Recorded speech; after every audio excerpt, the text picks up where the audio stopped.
ఇంత గొప్పగా చేస్తున్నాం, అంత గొప్పగా నిర్వహించుతున్నాం అందాల పోటీలు అని చెప్పుకుంటాంది తెలంగాణ సర్కారు. కానీ ఇంగ్లాండ్ దేశ అందగత్తే మిల్లా మాగి అనేట ఆమె ఇంత హీనమైన పోటీలల్లో నేను ఉండనే ఉండా అని వెళ్ళిపోయింది.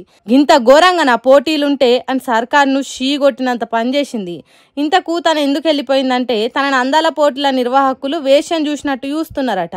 నువ్వు పుట్టిందే వినోదం కోసం అని మాట్లాడినరట ఎవలో. ఆ మాటలు తన మనసును వచ్చేటట్టు చేసినాయట. మరి అట్లా చూసింది ఎవలో తెలియదు కానీ ఈ అందాల పోటీలతో ఏం ఫాయిదా లేదు, గడియ రికాం లేదు, గవ్వ రాకలేదు అన్నట్టే ఉన్నాయి అందాల పోటీలని. అందాల పోటీల అందం తక్కువతనాన్ని బయట పెట్టింది. నేను ఇక్కడ ఉండనే ఉండా అని అన్ని చదువుకొని అవతల పడ్డదట. మరి తనను వేశ్యాన అన్నది ఎవలో, తన మనసు బాధపడేటట్టు చేసింది ఎవలో తెలుసుకొని వాళ్ళకు శిక్ష వేస్తారో, లేకుంటే ఎవరు ఏమనుకున్నా మేము అందాల పోటీలు నిర్వహించుడు పక్కా అన్నట్టు చేస్తారో చూడాలి. అయితే మిల్లా మాగి ఇంగ్లాండ్ దేశం వెళ్ళిపోతే వాళ్ళ దేశం తరపున ఇంకొకరిని పంపించిండ్రట.